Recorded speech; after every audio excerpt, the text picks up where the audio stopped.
Hello, I'm Rex Maynard, and I am the historian of the South Carolina Tennis Hall of Fame, and also this year I'm the chairman of the Hall of Fame Selection Committee. Today I'm pleased to be with Arthur Anastopoulo. Arthur, congratulations. We're mighty proud of you. Thank you so much. It's an honor. I'm humbled. Congratulate Paul Pittman as well. It's a dream come true for me. Arthur was one of our top players as a junior. He won 5 titles in Belton at the Palmetto Championships. I think his high school record was something like 58-0, undefeated. He went on to South Carolina, where he was an All-American and played #1 at Carolina. Also played in several NCAA championships and did very well in all of them. After graduating from Carolina, Arthur went on the Pro Tour for about 4 years and played in, I think, the U.S. Open and the French Open.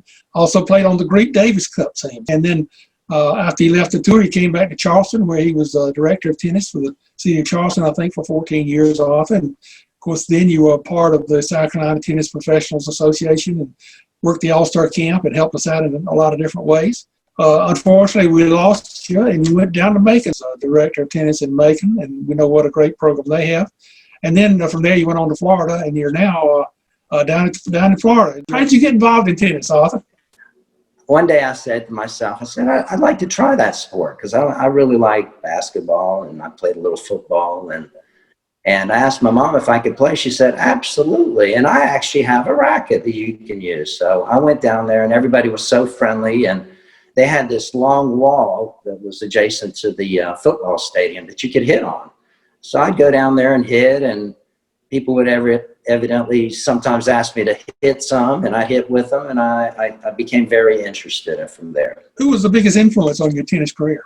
Well, first of all, my parents. My parents were, my dad was more of a, he put a flame in me. He would tell me, oh, you know, they only remember the winners. And then there was my mom on the flip side who would say, Arthur, that's okay, you know, if I lost, and it'll be okay. So I kind of fell in the middle of both of those, and not only were they supportive in that respect, but they helped me financially, of course, and they grounded me by making sure that I went to church, and thank God for the talents that he gave me, and also to go to Greek school. At the time, I didn't really want to go to Greek school, but my family's of Greek descent, and they thought it was important for me to learn some Greek, and that's why I went. You know, obviously I could have been playing those sports, but it came in real handy later on when I was playing for Greece and on the circuit. So I'm appreciative of that. Also, Pat and Jack Adams. Jack Adams was the recreation director. He was very instrumental in making tennis what it is today in Charleston. He was instrumental in starting the Charleston Tennis Center. And his wife, Pat, they raised their girls, and they were terrific tennis players. They were top in the South, and, you know, they grew up, and then they kind of took me under their wing, so to speak, and they made sure that my foundation on my tennis was there so I could continue to improve my game.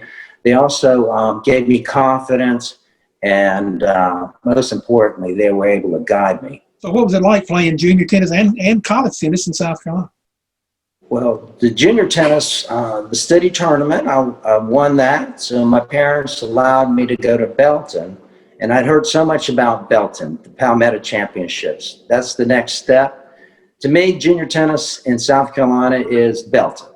That was the first year when I went. I did play Chuck Hodgen. Chuck Hodgen was the top junior. He was #1 in the South. He beat John McEnroe, I don't know how many times. Rex Maynard and Jim Russell, they were I call them the tandem. You know, I would call them a doubles team, but they can't beat me. But other than that, they were amazing tandem. Rex came in there. He had certain abilities to make it fun, and Jim knew how to run the tournament, unlike today where you can just maybe put it on the computer. It took a lot of hard work, a lot of dedication, and I got a chance to see that firsthand. Later on, as Rex is also in the Hall of Fame, as Jim Russell. Later on, they moved on to bigger and better things in the Southern, and the National even wanted to know what they were doing. They had such a reputation in South Carolina building this great tournament and such a big tradition that made us all proud when we traveled outside. Those kind words, Arthur. I appreciate that. And then you went to Carolina, and you and Chuck were there together. Exactly, and that was we became real good friends. You know, Chuck and I were number 1 and number 2. So not only was I able to represent Charleston at the Palmetto Championships, later on I was able to represent South Carolina in the Junior Davis Cup team along with Chuck. From there, I went to the University of South Carolina, so I was able to represent South Carolina in the NCAAs and throughout the country playing college tennis. What would you say some of your biggest moments in tennis were? The first was in Athens, Georgia at the NCAAs. One of my biggest goals was to make All-American.